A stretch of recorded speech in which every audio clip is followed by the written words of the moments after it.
8 stereo channels with 3-band EQ, 4 fully featured super analog channels with 1 knob compression, 2 stereo sends, 1 G-bus compressor, $3,000. Is the SSL Big Six worth it? Let's get into it after the open. Hi, I'm Davey from MKDVB. Now, $3,000 is a lot of money, and there are plenty of mixers out there with USB functionality available for far less money.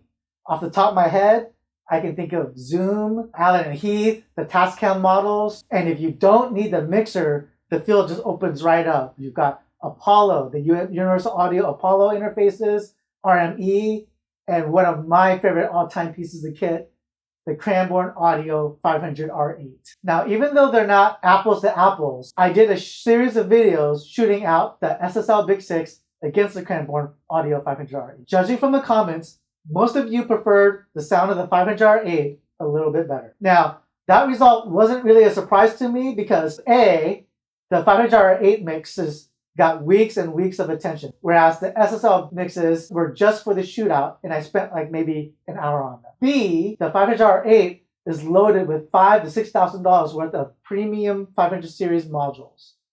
At that price, it had better be noticeably higher in quality. With all that said, the main objective of the shootout wasn't really to shoot out the sound quality, but to determine if the workflow would make up for that difference, and if that difference in sound quality, the gap was too big to tolerate. As far as a jamming workflow, the SSL Big Six was everything I hoped it would be, and maybe even a little bit more. It made it so easy to bring in inside-the-box loops or sounds, or if I wanted to capture a quick idea or a quick loop out into my DAW, easy peasy. Having something close to a full channel strip on each input was amazing, and the EQ sounded great to my ears. Now, having 12 channels might be a little bit limiting for a live synth jammer like myself, or for anyone who records drums, I imagine. But there are plenty of places to bring in some sounds from external sources, and a patch bay can really open things up. Now, from a mixing perspective, I didn't realize how much I missed having faders and channel strips until I got my hands on the SSL Big Six. My first album was recorded and mixed on a Tascam Porter Studio 424 Mark II. Back then, Matt and I had to perform the mixes, right? So if something had to change during the middle of a song, there was no automation. We had to ride the faders in real time.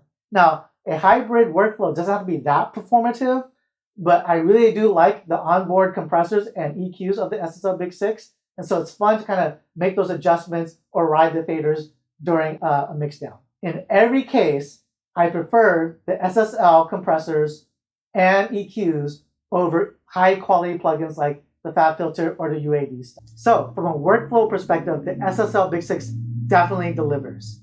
So the only question really is the sound quality.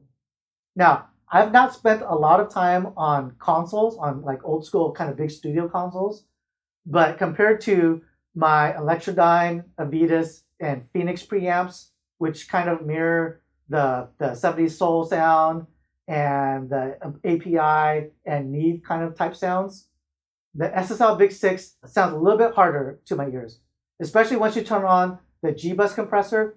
Anything with the beat through the SSL Big Six and the G-bus compressor just really hits really hard. The sound is really upfront and in your face.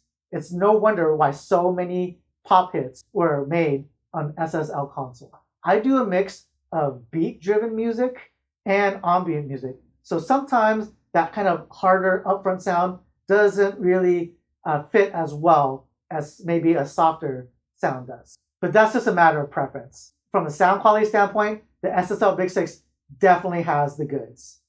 Not only that, the workflow encourages me to mix faster and not slave over details that I have neither the time nor the expertise to get perfectly right anyhow. So, to answer the question, is the SSL Big Six worth it? Now, consider that the Cranborne Audio 500R8 just by itself cost $1,800. And then I had to fill it with $5,000 to $6,000 worth of Primo 500 series modules.